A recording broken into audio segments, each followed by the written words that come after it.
Bismillahirrahmanirrahim. Assalamualaikum warahmatullahi wabarakatuh. Alhamdulillah, hari ini kita masih bisa melanjutkan pelajaran kita, pelajaran sosiologi. Mudah-mudahan kita semua dalam keadaan sehat dan selalu dalam lindungan Allah Subhanahu wa taala. Nah, untuk lebih jelas mengenai materi kita hari ini, silahkan disimak videonya sampai selesai. Kali ini kita akan membahas materi jenis-jenis masalah sosial dan upaya pemecahan masalah sosial. Pada pertemuan minggu lalu, kita sudah membahas materi pengertian, dampak, dan faktor pendorong terjadinya masalah sosial. Sebelum kita masuk ke materi, silahkan kalian membaca kompetensi dasar dan tujuan pembelajaran kita hari ini.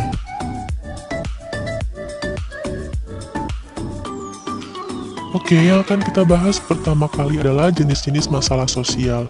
Yang pertama, masalah sosial yang disebabkan oleh faktor ekonomi, yaitu kemiskinan. Kemiskinan dibagi menjadi dua, yaitu kemiskinan relatif. Kemiskinan relatif merupakan seseorang atau kelompok yang pendapatannya berada di bawah pendapatan di sekitarnya atau di bawah rata-rata. Yang kedua, kemiskinan absolut, yaitu kelompok yang tidak dapat memenuhi kebutuhan dasar, seperti sandang, pangan, dan papan. Yang kedua, pengangguran. Biasanya pengangguran disebabkan karena jumlah angkatan kerja tidak sebanding dengan jumlah lapangan pekerjaan yang tersedia. Yang ketiga, anak jalanan. Anak jalanan banyak bekerja di jalanan. Mereka bekerja di sela-sela waktu luang untuk mendapatkan penghasilan.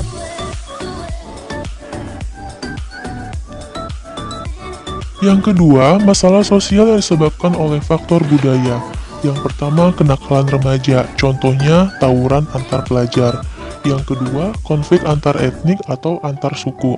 Contohnya, yang terjadi di Timika, Papua. Yang ketiga, diskriminasi gender. Dan yang keempat, pengakuan hak milik kebudayaan lintas negara. Contohnya, lagu Rasa Sayangnya milik Indonesia diklaim oleh negara Malaysia. Yang ketiga, masalah sosial yang disebabkan oleh faktor biologis. Yang pertama, penyakit atau virus baru. Contohnya seperti virus corona yang sedang menjadi wabah dunia.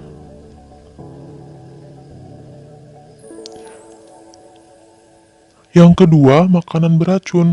Makanan beracun itu merupakan makanan yang sudah terkontaminasi oleh zat-zat kimia yang berbahaya.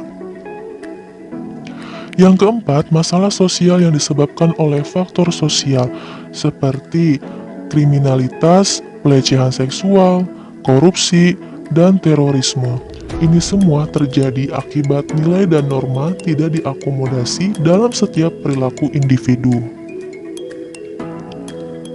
Upaya pemecahan masalah sosial bisa kita lakukan dengan mensosialisasikan nilai dan norma sosial, mempertegas sanksi sosial bagi para pelanggar, meningkatkan pemerataan pembangunan dan pendidikan, dan yang keempat, menyediakan modal usaha.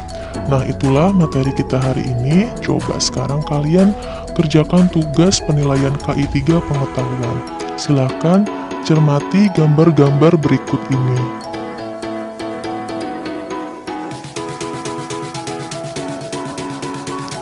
Nah, kalau sudah, coba kalian jawab pertanyaan-pertanyaan berikut, lalu jawab pertanyaannya dan tulis di buku catatan sosiologi kalian. Nah, itu tadi merupakan materi kita hari ini. Jangan lupa tugasnya dikumpulkan juga hari ini. Tetap semangat belajarnya di rumah. Wassalamualaikum warahmatullahi wabarakatuh.